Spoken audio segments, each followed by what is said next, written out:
friend. Faith is there, on her back, her feet before her, scrabbling away as her father attempts to offer solace and security and protect her from something that he cannot see. The angels dancing in the air, and the castles built by her imagination, and the fur-clad mountain man, his axe bare and sharp, steps closer.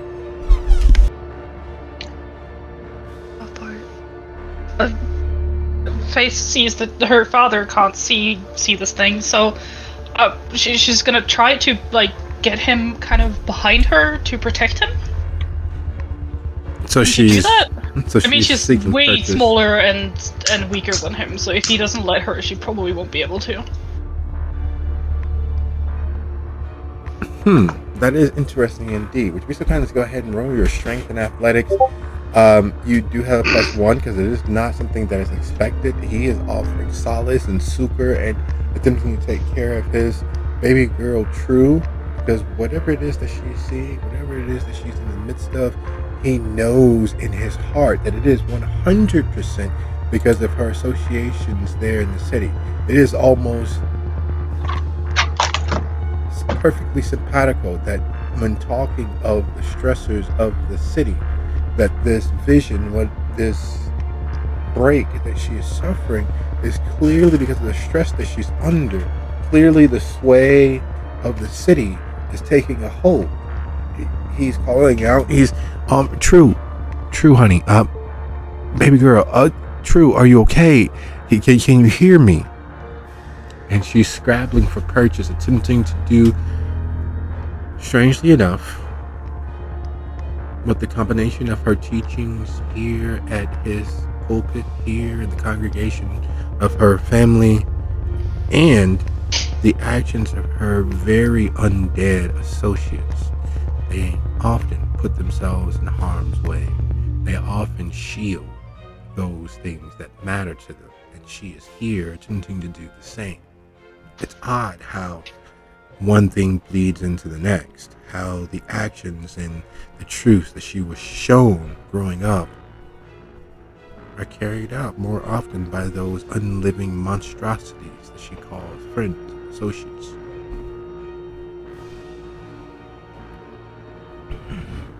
And the mountain man steps closer, his bulk looming over both Faith and her father, and his voice, only for her ear, says, "And the chalice is almost open. You smell like holiness. It's been a long, long time. We'll find you."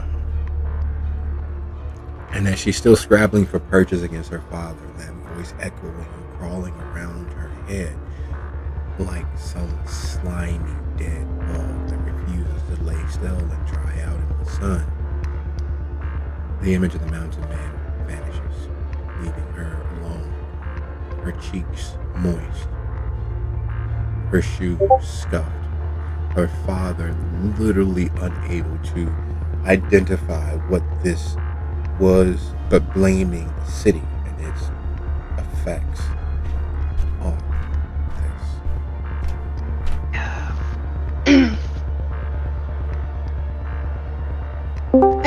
this. It's fine. I'm sorry. Are you okay? She's just gonna try to reach up and touch his face. Kind of just gently holding the side of his face and onto his arm, just a little bit too tight, because that was scary. She has never had the spirits act aggressively towards her before. True. Are you okay? I'm fine, True. What? Are you okay? What's wrong? There's something seriously wrong. I didn't know that talking about, but even thinking about bringing you home would cause such a state of fright and shock. I've never seen you this afraid.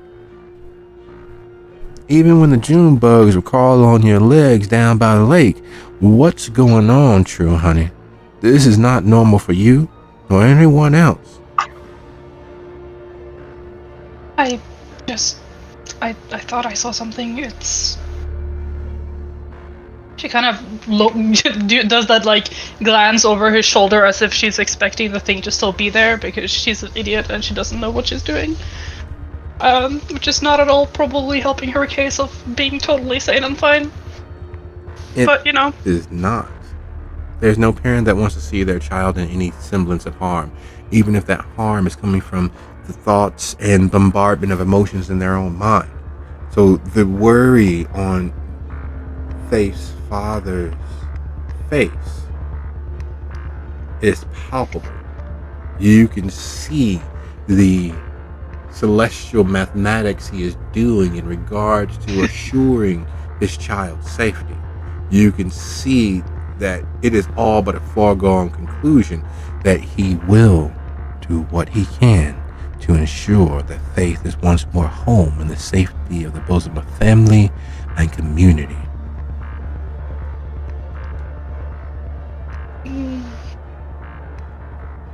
she just gives him a hug for just half a second too long before letting go and kind of standing up. I'm sorry.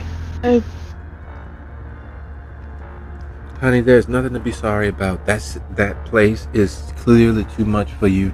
Let's get you inside, and we'll talk about this in the morning before you drive back to your apartment and pack your things. I don't. Honey, I know you don't want to, and I know it seems a bit overzealous on my part, but this state that you are in at the sight of a bug or a dust bunny or having visions is too much stress for you.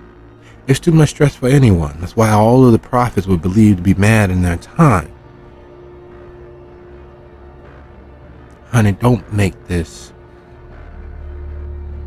an antagonistic situation. This is what's best for you. It is clear that whatever is happening there in that city, whatever is happening there with your associates, whatever is there that has crossed across your path is clearly too much. And you know we love you true, honey, and you know that there's nothing that we would not do to protect you. And this is what we are doing to protect you. This happened here, right? Why would that be any? Okay, let's go get some tea. I would like some tea. Do you? Yeah. Of course, true. Come on, my darling. Let's see. And he stands and helps you up. Offers his hand so that you could pull yourself up if needed or if wanted. Touch has always been a marker of care, a marker of trust, a marker of security. But in that moment, looking at his hands, you realize that what you would be accepting. Yes, there is a need for warmth and security. Yes, there's a need for that milk of human kindness. But there is also the very real understanding that in accepting, it will come with the cost of losing all of those wonderful opportunities to explore the world that you've just become made aware of.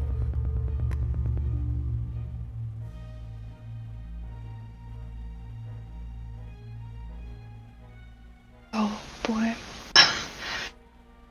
She kind of looks at him for a moment. And there is a real sadness in her eyes. There's a real hurt. I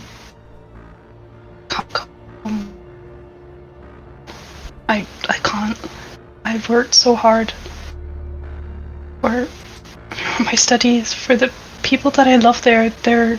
I love you. I love this place. I love our community, but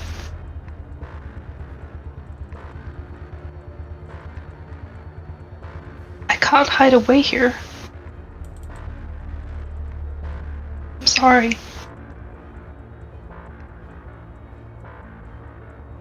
Not true, honey. I understand. I You remember I played football at school, and the friends that I made there have stayed with me for the bulk of my life. And there are moments even now where I miss that excitement, where I miss trotting out onto that field.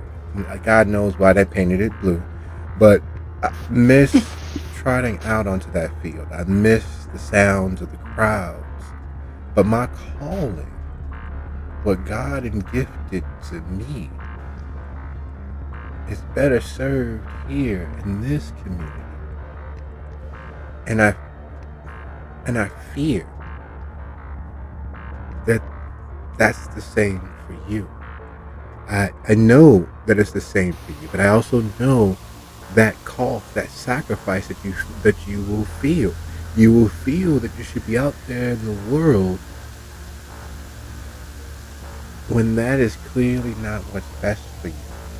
This moment, this moment will pass. This confliction you feel.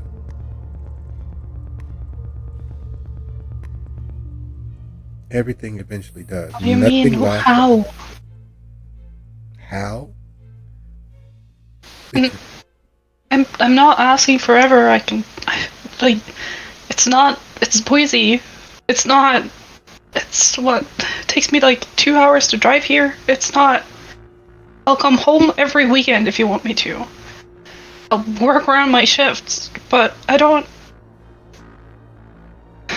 want to lose all the work I put in. I don't want to lose my friends. I don't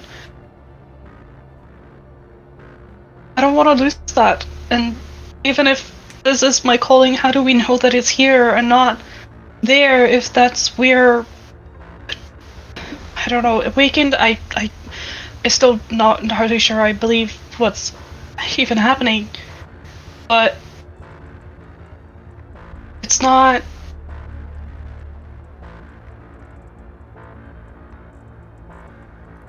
honey. True. You are old enough to make certain decisions on your own.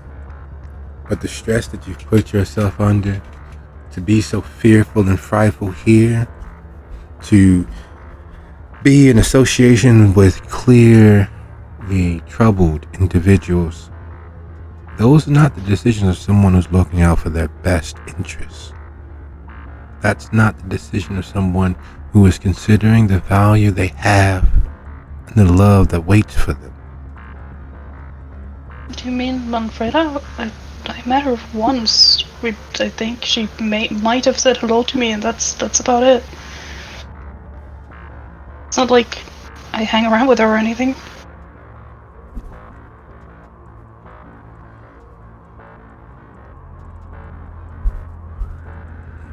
Let's try this.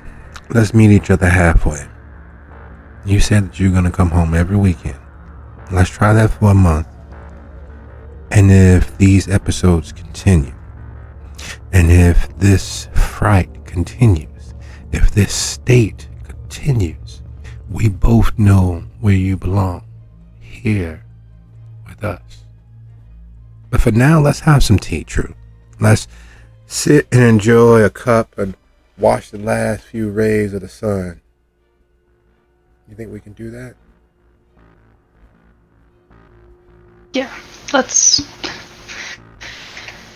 do that. You, one spoon of honey and about what? And as if by magic, as you and your dad walk back across what most people would consider a lot, what most city dwellers, what most urban folks would, you don't ever see when you're at work and when you're in Boise.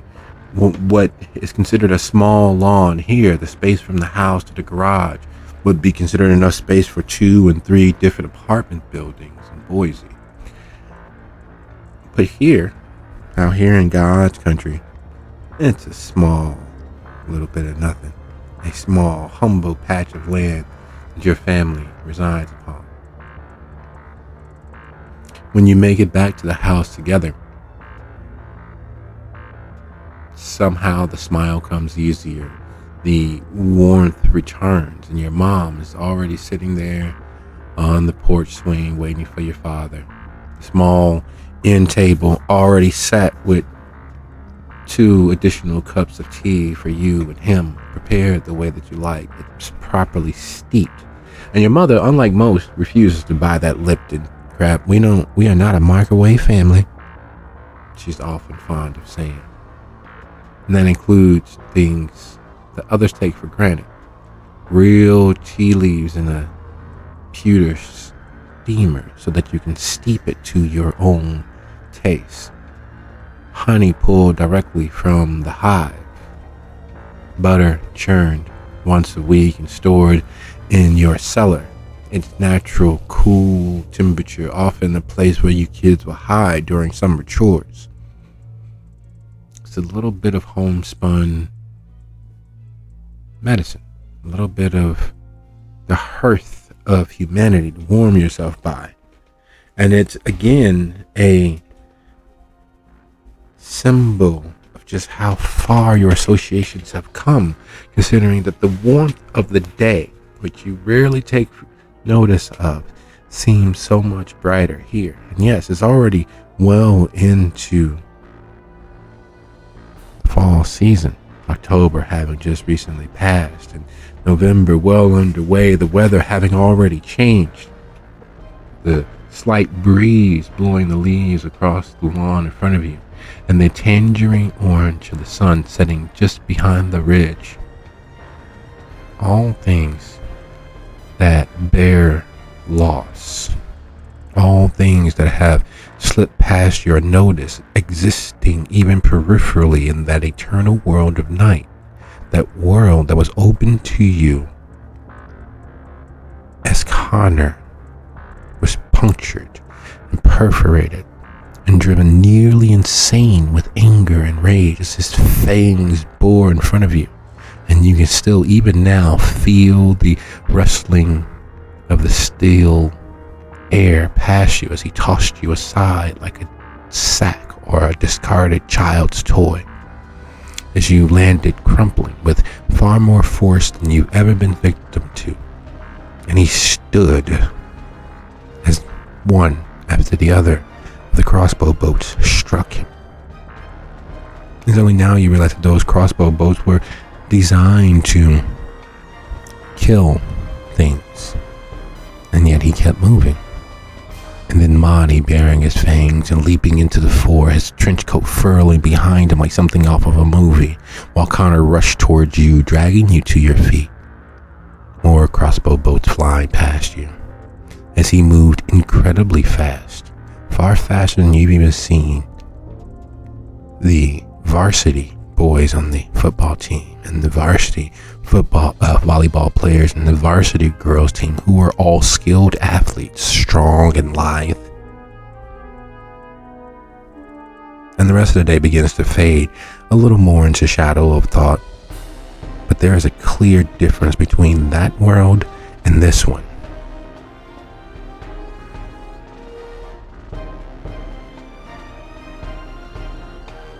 And it's only as your mother calls you again that you realize you've been staring off. You entered into a mildly disassociative state as memories plague you. Drew, honey, you okay? Sorry. Yeah, I was just thinking. This tea is great. I need to. I've missed it. How are you? Well, I am doing really, really well, considering your father has taken on an additional class during the week, so we only have him for supper 4 nights now. And you must tell this man that he is working too hard, true darling, because he has gone from the entirety of the weekend being of service to the community to now an additional evening on top of all of his daytime hours. He's just working himself to death. Now, mother dear, you know that is not necessarily fair. There are people who need us, and we are graced by God with the responsibility of tending to their needs and putting their safety above our own. True, you agree with me, don't you, Holland? Faith just kind of chuckles, and I don't know. Mom's got a point. You know, if you annoy her enough, she's gonna make you do double the chores at home in addition until you get so tired you're gonna have to take a week off. Yeah, I suppose you're right, True, but it will be worth it. And in that time, when we sat down again for Thanksgiving and for Christmas and for we still have Sunday evening, Mother. Will definitely be worth it, and I will appreciate the week's vacation that you will force upon me. But until that time, oh my good, look right there. And he points out as the sun has dipped low enough that its orange glow is only barely seen versus the deepening blue of the sky as it moves from its bright lightness towards a dark, almost peacock blue at this point, because the violet of the evening sky hasn't quite taken over yet. Night falls quickly, and it only does when you're not watching. In this moment, as he points there at the ridge, you watch as several clouds have accumulated, moving in from the southeast towards Boise, where they obfuscate just enough of the rays where it looks as if the sun is wearing a crown that dips below the horizon.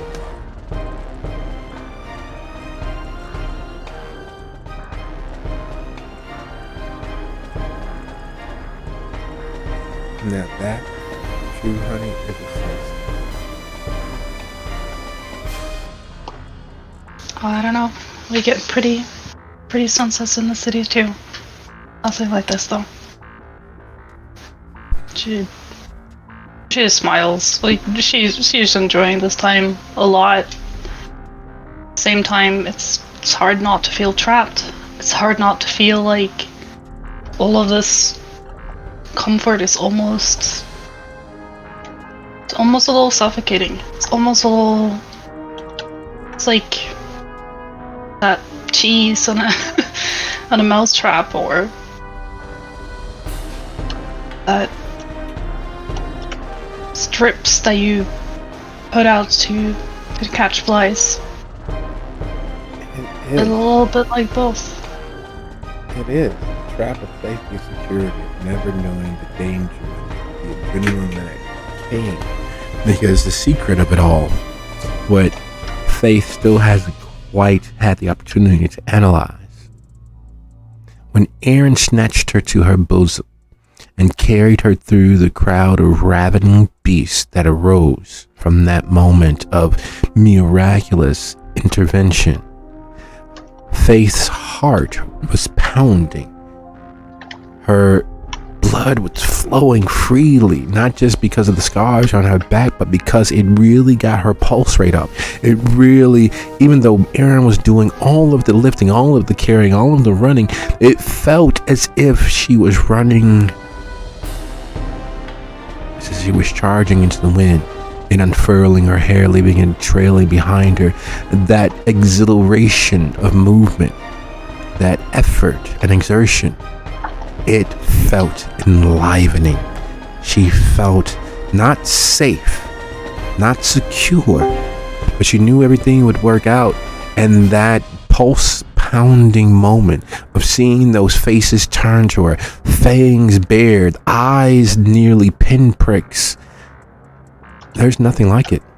There's nothing like knowing that your death could come at a moment's notice, and knowing that those nearest to you, Momo and Aaron and Tyler and those other two that were there moving through the crowd as if they had been born for violence, with the voice of Mason over your shoulder, calling members, you're not sure why he called them anarchs, why he called the others, it didn't really matter, but why in that moment where death was as closest to you as it had been in a very long time that you were aware of, you felt the most alive.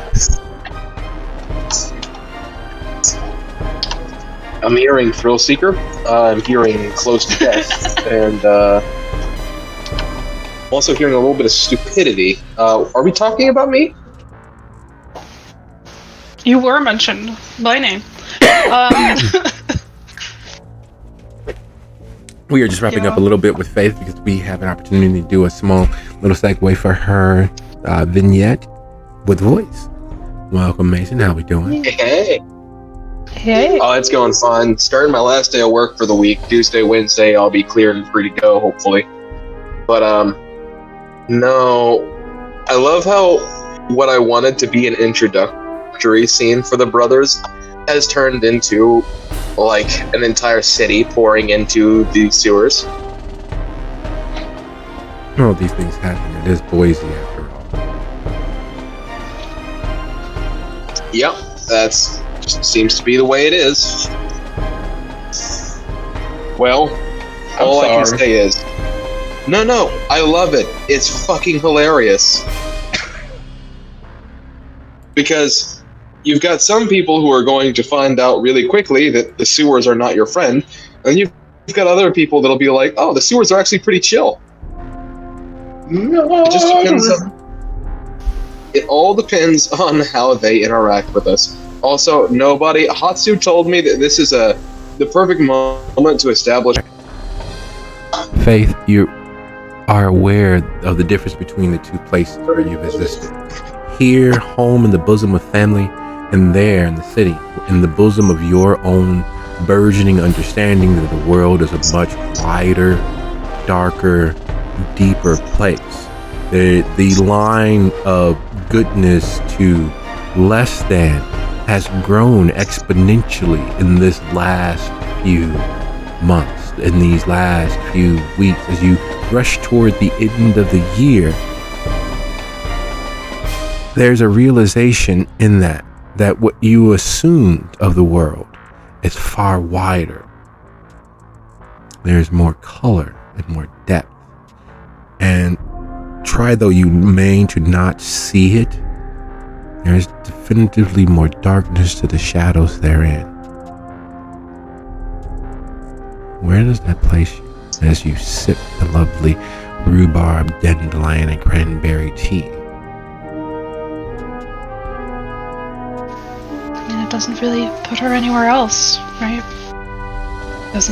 Nothing of this have actually changed anything, regardless of how much she kind of wishes it might. And then at the same time, she knows this relief is incredibly temporary, and she knows that if she stays, if she lets this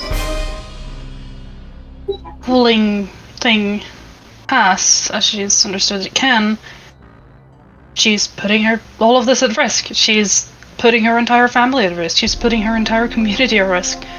So even if she wanted to stay, she can't. Even if there was nothing more she wanted than to say goodbye to this world of darkness, this place of so much blood, so much hunger. She doesn't really have that choice. Not the way she sees it. But she'll try to get home. She'll try to be there in the weekends as much as she can manage. She'll talk to Steven, try to work her shifts around, talk to Hatsumama and do the same, and hopefully get a better poker face if things go wrong. Because the option is putting everyone at risk. And as if summoned by the merest of thoughts, your phone rings. And it's not the ring of someone calling, it is the ring of text, because your father very much believes in a semblance of transparency. So at home, everyone's phone is on. There's none of the subtle, silent notifications that exist in the city. So everyone knows when someone is receiving a message, or everyone knows when someone's receiving a call, because if you have nothing to hide, no one should be. And the conversation that ensued from that statement took roughly 4 days to finally settle, as your siblings pushed and urged for a semblance of privacy, for a semblance of their own agency. And why must everybody know if I'm getting a message? And why would you hide it from your family? Why would you hide it from people that you care about? Why would you keep anything personally secret if there was nothing untoward about it? If you get a message, no one cares. But if you have to hide it, that's where the care comes in. That's where the need to potentially monitor and the questions, oh, who was that, come in, because you're keeping it a secret. Secrets beget lies by their inherent nature. And the talk went on and on, back and forth, till finally everyone just relented. When you are in the house, when you are at home, your volume is on, not to the annoying loud level that your brother tried to maliciously comply with, which resulted in him losing his phone privileges for a month, but just on. There's no need for secrets. And so your phone rings.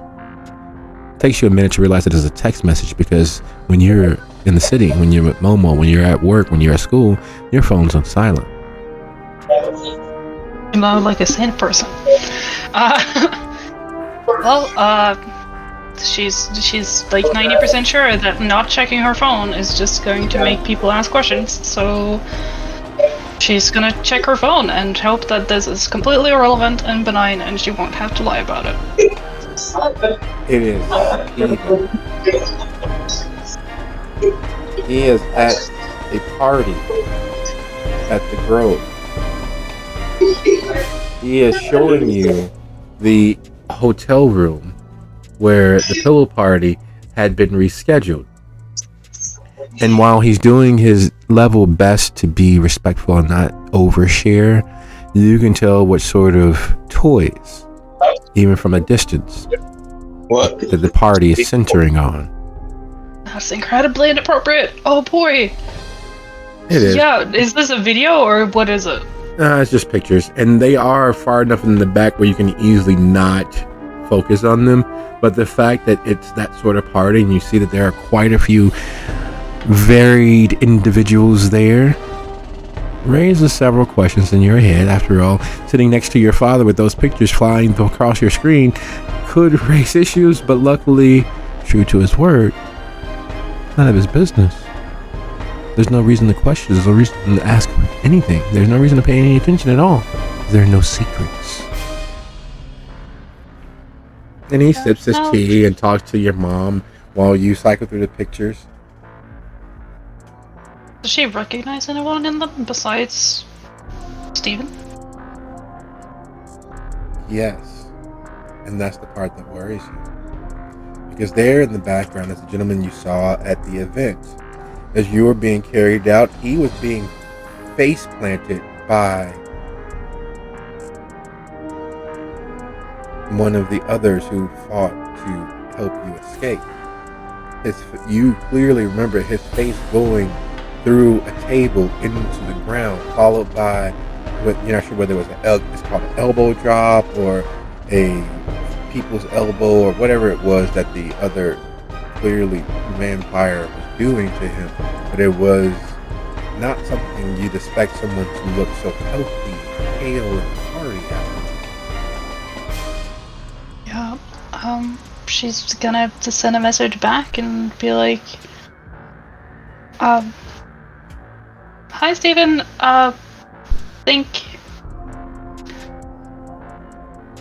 think I recognize one of those, people in the room with you. You might want to be careful. Hear out. He's been at the hospital, gets violent. Be very careful. Should just writing, obviously not talking, so it's a little bit more concise. And And as you send the message, and the response is K ? Which is a little bit unlike him, because he typically composes texts that are almost sonnet in length, and he tends to ramble. Something as concise and simple and direct as K ? Seems curious.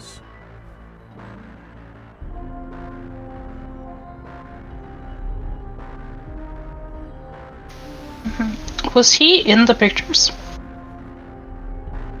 Yes, they were selfies over his shoulder. Okay. So I can be relatively sure it's actually him sending the message. Considering how quickly we've seen Connor move, considering how your added weight didn't really stop Aaron, didn't stop Aaron, Tyler, nor anyone else in your entourage getting you out of there. Seeing how many weapons Connor has available to him, seeing how strong Connor was, there is being within the same room as one of those individuals, one of the members of the Eternal Night, one of what did Momo call them? Kindred? Vampire? Anarchs? Is for anyone not one of them as dangerous as being inside a cage with a hungry tiger.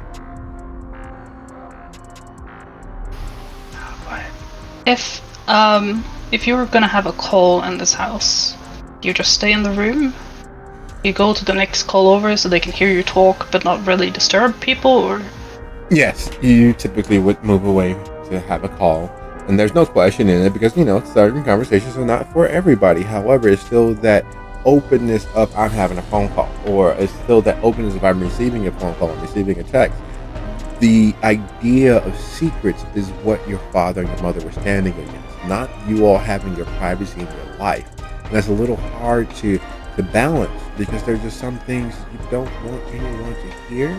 There's some things you don't want anyone to know. But that idea of that level of privacy and that level of agency is antithetical, because in that is a slippery slope from secrets to lies to full outright, much like what you're doing now. You're consorting with the dead, who were risen not by the power of Christ, at least not directly. You're dealing with the monsters of the night. You're dealing with beings that proclaim to be around for at least 100 or so years, perhaps more. She's gonna turn to her parents and say, can I be excused to take a phone call? Or actually, she wouldn't probably say it like that. She'd be like, I'm just gonna go take a call if that's alright. Sure thing, true. We'll be out here. It's not night yet. And even then, the fireflies haven't completely died off for the season. I'll be back soon. She's just gonna walk over a little bit to like a place where she would usually have her phone calls, like anywhere that she thinks like isn't super, not like hidden, because she knows like trying to actively hide is probably just gonna, in a place with enough people, that's just gonna get you attention. So somewhere where she's a little bit out of the way, but like if anyone walks past, they can hear her. Anything like that. So she just wants some place like where you don't attract attention for being on a phone call. And she plans to try to keep whatever she's saying to just things that can be interpreted several ways, maybe, hopefully. She's just gonna call him. So stepping off the porch, fighting the natural jitters that come with the many thoughts bombarding her, she begins pacing in front of the porch as your mom and your father, your dad and your mom sit there finishing their tea and talking of the most innocuous, matter-of-fact things that are happening with the congregation. How there will be cameras up, and they're just doing the basic planning for the sermon that took place earlier and the one that's going to take place this upcoming week. And they're going over all of those many facets that they're sharing in their day. the humanness of it, the sweetness of their open sharing. It's saccharine, it's cloying, it is, and as cruel as it is to think this way, it is in fact boring. It is staid, regular. There's no hint of danger. And as she fights the jitters, she dials Steven's phone. To which he responds, "Why are you calling? Is everything okay? Do you need me to drive up there?" Oh, I'm fine. Nah, I was just worried about you. Usually your texts are like are longer, so I was just sorry if I'm disturbing. Oh no, you're not disturbing. Faith, it's, well, I know that you're a little puritanical, and I'm sorry. I just realized what was in one of those pictures. I didn't mean to like worry you. I'm sorry. I should have took a picture in the bathroom. But it's like it's a lot more people here than normally have shown up, and so I wanted you to let you know that I kind of did get out. I kind of am enjoying a break from this, but yeah, no, nothing to worry about. And again, I'm sorry. I just looked at the pictures and realized everything you can see in the background. How about you go ahead and delete those pictures, and we will say that we just exchanged a happy text this weekend. I mean, I hadn't any plans of keeping them, but can you just do me a favor? Can you not go back there? Well, the party's not over yet. It's on until 9. Actually, midnight. But you know, I know. I just, please. I'll delete the pictures, whatever, but just don't go back there. I just have a bad feeling.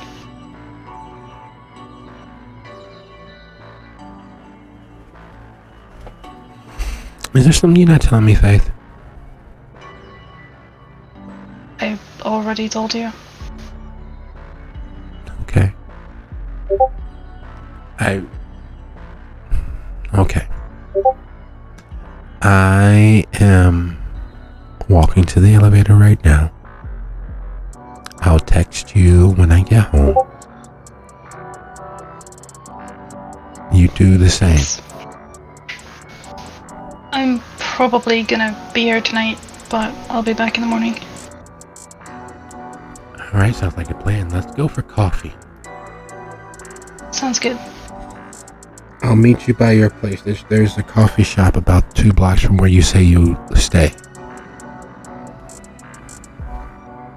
Where, like, out of character, where has Faith told him that she stays? She told him her neighborhood. She hasn't told him her address. Okay, but did she say Hatsumomo's place, or did she say the school? Her school house. Okay, yep. Then she'll go back there and meet him. Probably a little bit away from the school. Yep. And as he ends the call with the, okay, coffee in the morning, we'll talk about our nights, we'll go from there.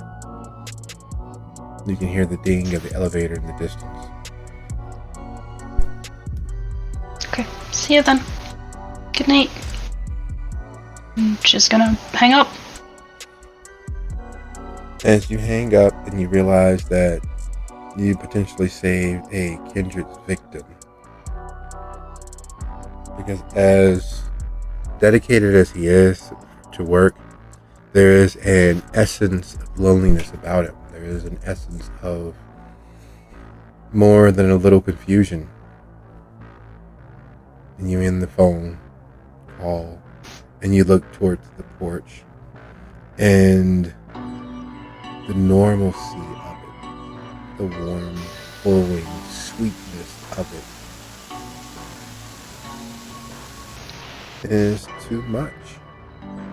It's a day too much. You long for the musty scent of books and old flesh, the slight hint of dust in the air, the cold marble floors of Hecate's.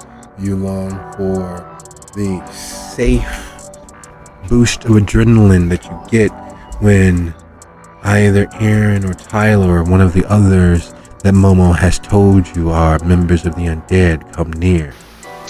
You miss the lack of surety what the next moment might bring. You lack the mental curiosity that is fostered by all of the many anemics moving in and out of the hospital, the strange cases of sudden onset, and wondering how they got there. Was it really a medical issue? Is it because they run afoul of kindred?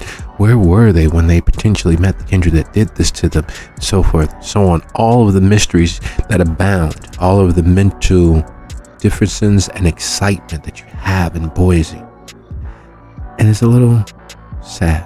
It's a little overwhelming. It's a little painful being together with your family. It's a little much. And you can be with them apart, but you now know that 2 days back in the bosom of warmth and safety and security and all of the attempts that they have for giving you agency and pouring on the love, the adoration, and adulation, it's too much 2 days in a row. And you begin already planning on how you can shorten your trip next weekend. And maybe the weekend after that. Work is busy and you haven't had an episode. You can easily not tell them all the things that you experience and they won't worry as much. And as those thoughts settle and you realize that those are the thoughts that are building in your head, there's really only one thing to do. Either go to bed, turn off the lights, and sleep so that the day comes sooner, or pretend to do so that everyone else falls asleep, and then drive back tonight.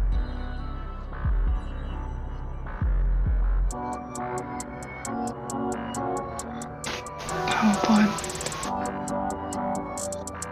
She's not gonna leave without saying goodbye. She's not gonna do that, but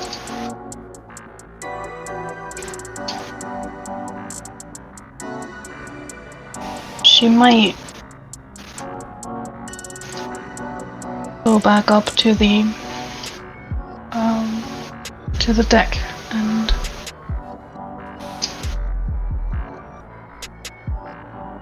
and put more tea and say sorry, that was my boss.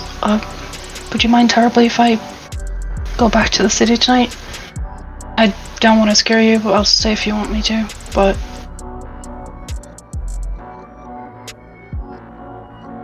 and there's just kind of looks at them. There's a look that's exchanged between your mother and your father, and you're sure that somewhere in that, all of that normalcy, all of that staid, boring conversation was an explanation of what the talk in the garage was about, what the talk in the garage was like. And it's clear that both of them are aware as to what your father had put into potential motion. And this is that moment of trust. This is that moment of faith. Do they really earnestly believe you? And for 6.5 pulse pounding moments, a pale imitation of what you felt at the event, a pale imitation of what you feel on nearly a daily basis, you're unsure. And then your father smiles and your mother silently nods, and you know that it's for your sake that they're putting on a brave face. They are deciding, as they always do, to trust in the Lord above, and their hand at raising their children to be forthright, honest, God-fearing people. Oh, true, darling. If your boss needs you and we haven't taken those extra steps to make sure that you are no longer there, We understand duty is a very strong thing in this family. And he stands up, stretches, and you can hear all the aches and pops and the that happens with age as he rouses. As spry as he is at his age, there's clearly enough age there where those are more a way of life at this point, not the sporadic happenings of having jogged too long or lifted weights too often. And he heads inside, and your mother follows, wrapping her arms around your waist. Well, we'd love to have you back, so we're looking forward to seeing you next weekend. We'll let your siblings know that you are slipping away, and we'll see you next Friday night or Saturday morning. Saturday morning. Bright and early. There's something conflicted in you, as you've clearly pulled the wool over their eyes, but they trust you all the same. There's something conflicted as you find yourself on the road back to Boise, your headlights lighting the darkness, prepared for what tomorrow might bring and what the next weekend would definitely presage. And with that, draw to a close of Faith's vignette of visiting home. We will see you in post shortly, and thereafter. Thanks so much, Faith. I need to wrap a few things up on my end, and then we'll see you in post. Oh, thank you, nobody. That was fucking heart-wrenching. I feel so guilty, like out of character. I'm like, no. And I just walked in here when you said something about him sending picture and